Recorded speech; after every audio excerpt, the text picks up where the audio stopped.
Hey, what's up guys, Riff here. So today we're going to be talking about Avowed because we've gotten some recent developments regarding this game that is leaving a lot of people at the very least underwhelmed and at the most pretty concerned about how this game is going to pan out. We're also going to look at some Veilguard shills, some ex-shills for BioWare who are now pivoting over to Avowed as their next target for their content.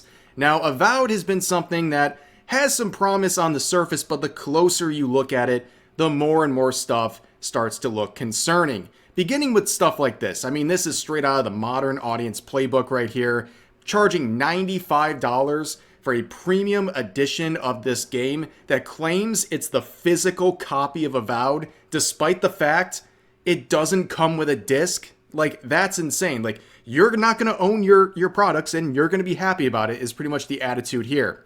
Then we had this whole controversy with this Matt Hansen individual, the art director for Obsidian, who had this unhinged meltdown when Elon Musk criticized the fact that Avowed has forced pronouns in it, and he said basically that he's making this entire game to spite Elon Musk specifically, which is an insane thing to do. And also there was a tweet where they basically said if you're a black artist in their realm of their profession, you're going to get priority over white artists, which is an insane and possibly illegal thing to say.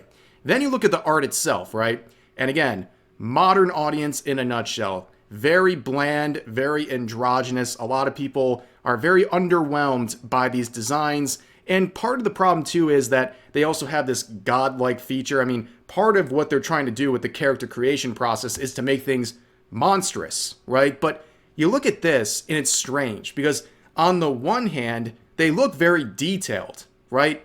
But somehow at the same rate, they look very boring and quite frankly bad. And I'm sure a lot of people would agree with that. I mean, there's definitely people out there who enjoy this sort of a design here, but I guarantee a lot of people watching this right now, yeah, they're probably not sold on stuff like this. And it seems like Avowed on their official account here is really running with this and showing just how monstrous you can make these characters, trying to flex their system. But I don't think people are really too hyped about how ugly you can make the characters. At the very least, though, I can thank Avowed for making perfect thumbnail images. Like, they really handed it over to a bunch of YouTubers who are going to be talking about this. But anyways, the next realm of conversation is something pretty new here, where we have this Carrie Patel individual, who's the game director and senior narrative designer at Obsidian. So why are people talking about this individual? Well, she's been doing a lot of basically the media circus, right? She's going around trying to get interviews with anyone she can, including a lot of smaller YouTubers, medium-sized YouTubers. She's just trying to get the word out about Avowed, and whether or not that's a sign that they're worried this game doesn't have enough interest or not, that's really up to you. But there was one interview in particular I found very interesting, is with Min Max here, and there was a lot of questions asked. Of course, there was no question about, what are you doing with this Matt Hansen individual who spoke as a art director of your company and disparaged a bunch of people? Are you going to say anything about this person? Well, of course, no one's going to ask those hard questions. But throughout this nearly 13-minute long interview, I thought there was some good answers coming out of her. I think overall, she did a pretty good job and said some things that I think people will look forward to. But there's one comment in particular that just really rubs me the wrong way, and it should rub you the wrong way as well. Let's listen. Did you design areas with the kick in mind? We designed a lot of falls with various impulse abilities in mind. Kicking is not your only way of yeeting. But there's going to be a lot of that of people just like la-di-da, walking along a cliff and stuff. There's going to be enough to keep you satisfied, yes. Did you always plan on supporting a third-person camera in the game? Yes. Is a little jank kind of a good thing? You gotta accept a little jank to do something fun and creative, I think.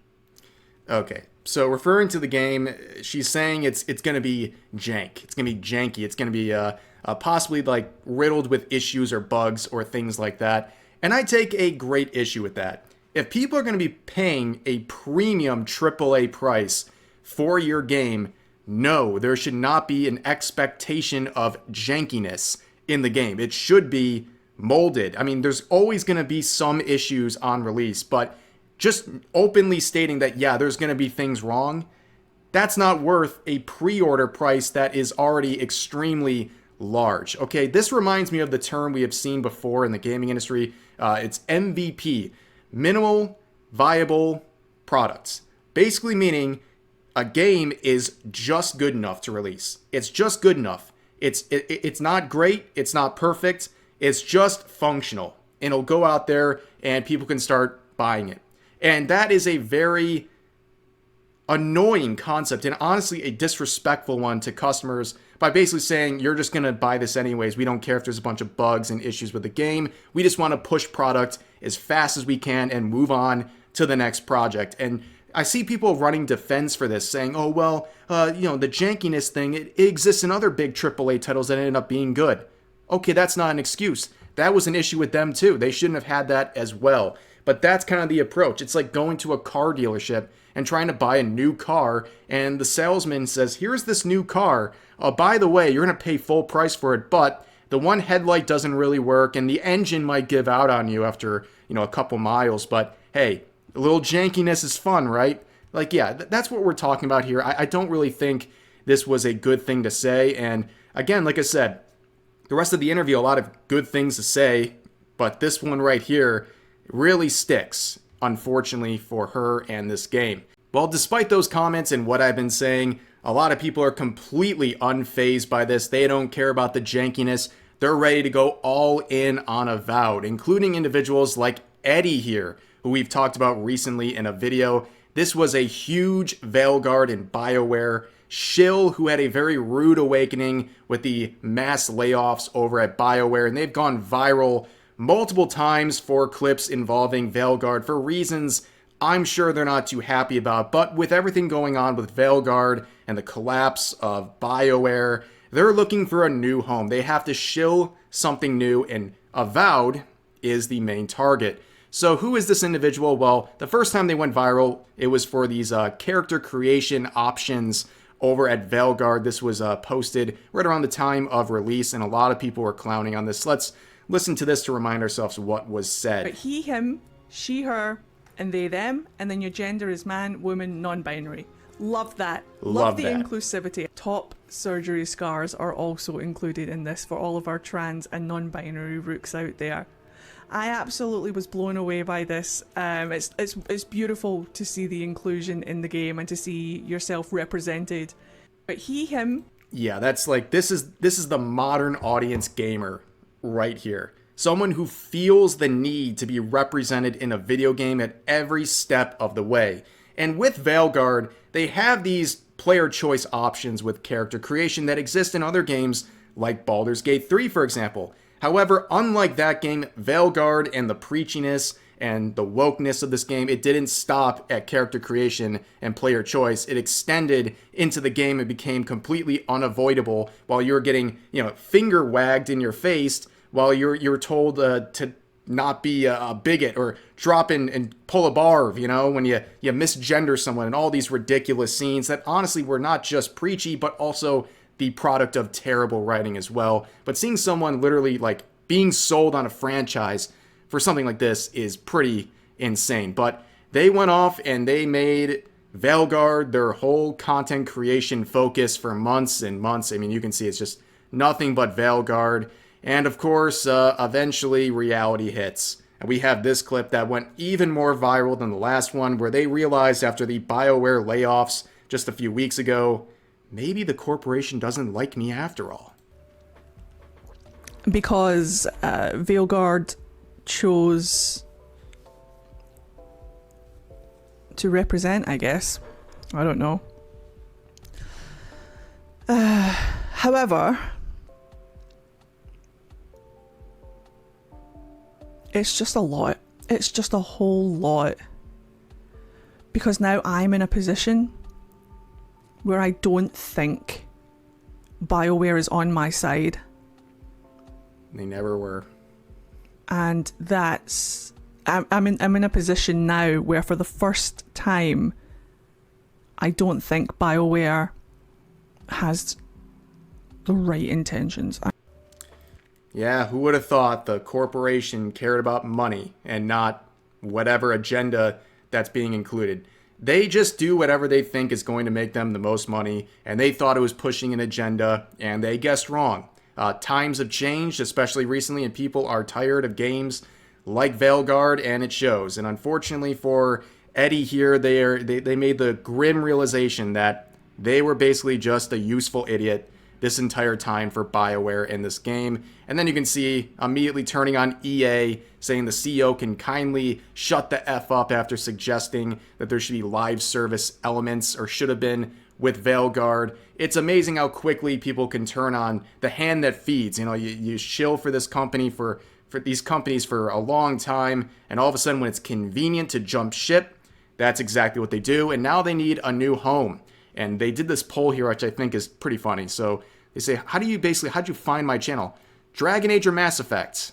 Well, Mass Effect is out. That's not the next game to play because no one really seems to care too much about that. So what do we got? We got Avowed.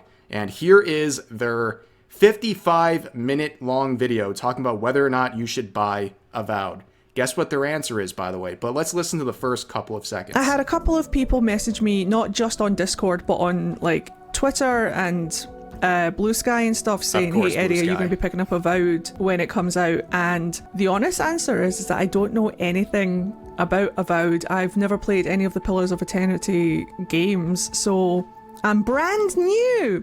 So I thought we could dive into a couple of the trailers. If anybody here is a Pillars veteran or knows anything about Avowed, I have questions. So I thought that we could just have a little review session together and see what we think. Avowed deep. That's all we need to see. They're going in blind, right? They've never engaged with this before. And yet you can see the Avowed story trailer from 7 months ago, red bar to completion. Avowed Deep Dive, Xbox Developer Directs, watch to completion. So they've clearly watched these videos before and they're trying to act like they've never seen anything about Avowed, but now they're trying to act like they've just stumbled into it. And as you can guess, it's 55 minutes of just gassing up Avowed and Obsidian.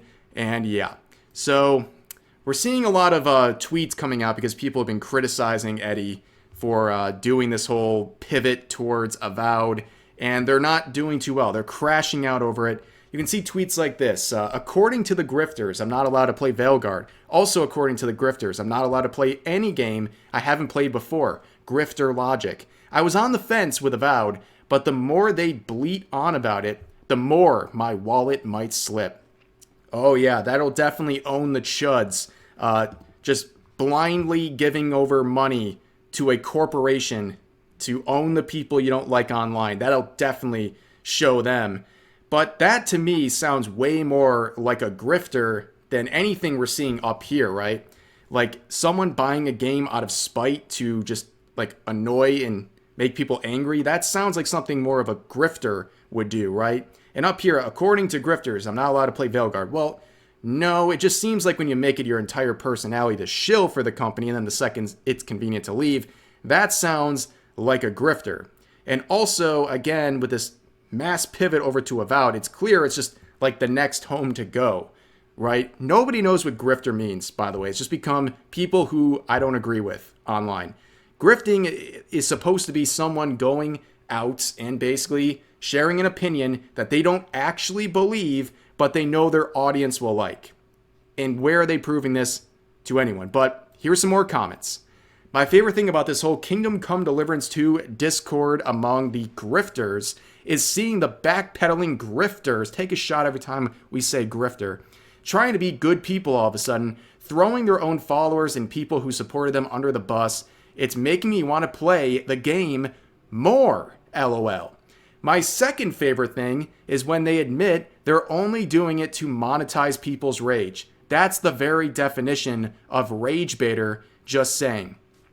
As you say, while claiming you might buy a game just because it makes people angry. That, you literally just defined yourself as a rage baiter. It's insane.